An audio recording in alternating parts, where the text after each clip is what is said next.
Bonjour, mesdames et messieurs. Bon réveil, bienvenue dans ce 6h30. Je vous amène tout de suite aux États-Unis d'Amérique, à Washington précisément, où le chef de l'État, le président Alassane Ouattara, a procédé à la signature d'accords du MCC, le Millennium Challenge Corporation. Jérôme Kofi Aboula. Département d'État à Washington, aux États-Unis, ce mardi.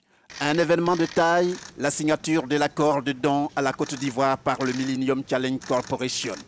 Représentant le gouvernement ivoirien, le ministre de l'économie et des finances de Côte d'Ivoire, Adama Koné, et la partie américaine, le directeur général du MCC, Jonathan Nash. Ce programme, selon la représentante du gouvernement des États-Unis, constitue un élément de partenariat prépondérant et de rapprochement entre Washington et Yamoussoukro. Le partenariat entre les États-Unis et la Côte d'Ivoire est un partenariat prépondérant. C'est un partenariat qui va rendre les deux pays plus proches et je pense que va réaliser aussi la stabilité, l'économie au sein de l'Afrique de l'Ouest. L'avenir de la Côte d'Ivoire est lumineux. Nous sommes encouragés par l'engagement du gouvernement. Je voudrais me joindre à vous pour célébrer ce nouveau chapitre entre le partenariat entre les États-Unis et la Côte d'Ivoire. Et nous avons hâte de pouvoir démarrer d'autres opportunités. Nous avons hâte aussi de travailler auprès de conseils de sécurité où la Côte d'Ivoire va se joindre à nos efforts pour promouvoir la paix, la sécurité à travers le monde.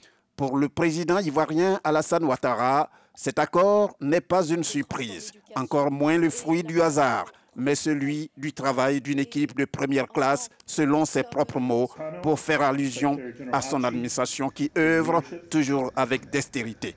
Et le chef de l'État d'évoquer cette administration, plus que jamais galvanisée, qui, dans la perspective d'un deuxième compact, n'a pas droit à la moindre erreur. Ce programme va être au service de la population et qui va adresser des problèmes majeurs.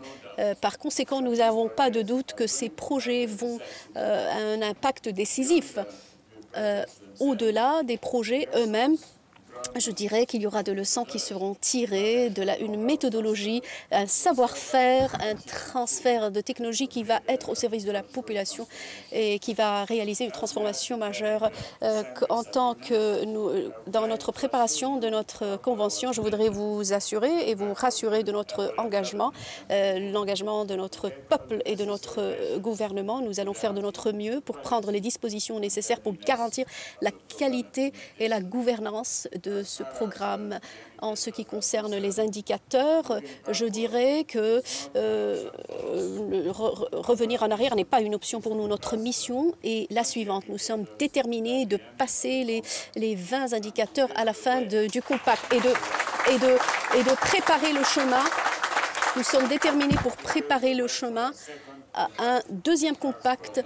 Donc nous voulons vraiment le faire de manière rapide. Ce compact entre la Côte d'Ivoire et les États-Unis est un témoignage de liens forts entre les deux pays.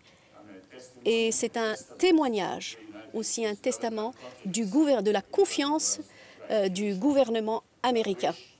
D'un montant de 315 milliards de francs CFA, ce don va permettre à la Côte d'Ivoire de diversifier son économie.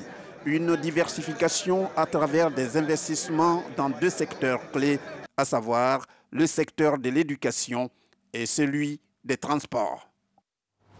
Un reportage de notre envoyé spécial sur place, Jérôme Kofi Aboula. Ici, en Côte d'Ivoire, le vice-président Daniel Kablan-Duncan a procédé hier à l'ouverture du Rassemblement mondial Mouvement Sun 2017. Une personne sur 9 souffre de faim dans le monde. Et dans les pays en développement, près de 13% de la population reste sous-alimentée. Sous-nutrition, mais aussi surnutrition avec l'obésité qui gagne du terrain. Une double problématique nutritionnelle se dégage. D'une part, par rapport aux problèmes persistants de sous-nutrition marqués par la maigreur et les carences en micronutriments, et d'autre part par l'apparition des problèmes de surnutrition marqués par le surpoids et l'obésité, qui favorisent les maladies telles que l'hypertension artérielle, le diabète et certains cancers, constituant ainsi un problème de santé publique. C'est contre ces problèmes de nutrition que se lève le mouvement Sun, initié en 2010 par le secrétaire général des Nations Unies, Ban Ki-moon. Le rassemblement global se tient pour la toute première fois sur le continent africain. Sa vision, être plus fort ensemble. Nous savons tous que la nutrition est quelque chose qui ne relève d'un seul département. Il faut que tous les ministères travaillent ensemble. Il faut une appropriation au niveau des pays, un point focal du mouvement SUN au niveau le plus élevé, de sorte que le mouvement SUN ait le pouvoir de mobilisation au niveau du gouvernement et il faut les investissements nécessaires. Pour la coordonnatrice du mouvement, les actions conjuguées du secteur public-privé sont à renforcer, la nutrition étant l'un des piliers du développement durable. Un plaidoyer appuyé par le président de la BAD, par ailleurs lauréat du prix mondial pour l'alimentation 2017, Akin Adesina a dénoncé la faiblesse de l'investissement pour la nutrition. Lorsque vous avez des financements insuffisants pour les efforts à faire, eh bien, vous avez des résultats rabougris. Je voudrais exhorter les gouvernements à voir la nutrition comme un investissement. Daniel Kablan-Duncan, vice-président, a lui pour sa part dit sa fierté de voir la Côte d'Ivoire être creusée ces prochains jours, des réflexions sur la nutrition. Le thème de cette édition du rassemblement annuel du mouvement SUN est « Investir dans la nutrition pour un avenir durable ». Je me félicite du choix de ce thème qui donne l'occasion de réfléchir ensemble sur une des contraintes majeures entravant la mise en œuvre des programmes et initiatives en faveur de la nutrition dans les pays en développement en général et en Afrique en particulier. Il s'agit bien sûr du financement. En effet, l'insuffisance du financement dans les secteurs clés, notamment dans la santé, l'agriculture, les ressources animales et halieutiques, l'éducation, la protection sociale, l'eau, l'hygiène et l'assainissement, limite notre capacité d'action dans le domaine de la nutrition. La réunion a été aussi le lieu de la présentation du dernier rapport mondial sur la nutrition. Il révèle que plus de 155 millions d'enfants restent en retard de croissance. Direction Paris, en France, où se tient en ce moment le Salon mondial du bâtiment. Une rencontre qui se tient tous les 2 ans. Cette année, donc, elle voit la participation de la Côte d'Ivoire. Ce salon vise à aider tous les acteurs du secteur à être en adéquation avec les mutations de la construction. Chantal Akandan. Le mondial du bâtiment dénommé Batimat est un salon qui participe aux réflexions sur le développement des villes d'aujourd'hui et de demain. Ce salon international est multispécialisé dans l'industrie et les métiers du bâtiment. Tous les décideurs et les professionnels du secteur s'y rencontrent en vue de partager leurs expériences et choisir les solutions innovantes du secteur.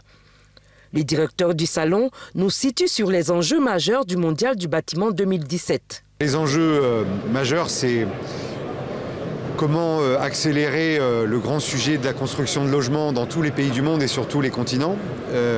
Comment préserver plus de ressources. Voilà, donc comment on fait la ville verte, que ce soit sur le continent africain, mais aussi en Europe. Le grand enjeu du bas carbone et des économies d'énergie.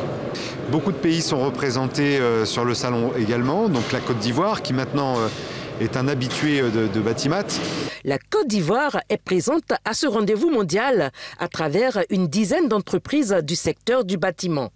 Le ministre de la Construction, du Logement, de l'Assainissement et de l'Urbanisme, dès son arrivée à Paris, s'est rendu sur le site pour s'assurer de la mise en place effective des exposants ivoiriens avant la journée du mercredi 8 novembre prochain, dédiée à la Côte d'Ivoire. Beaucoup de nos frères et sœurs qui sont venus à Abidjan pour préparer cette exposition sont là aujourd'hui depuis quelques jours.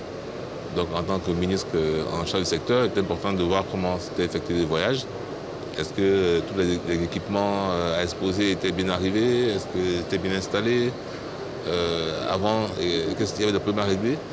Parce qu'on apporte un soutien aux Ivoiriens qui exposent. Batimat 2017 sera marqué par plusieurs thématiques, dont le numérique, le digital et l'efficacité énergétique.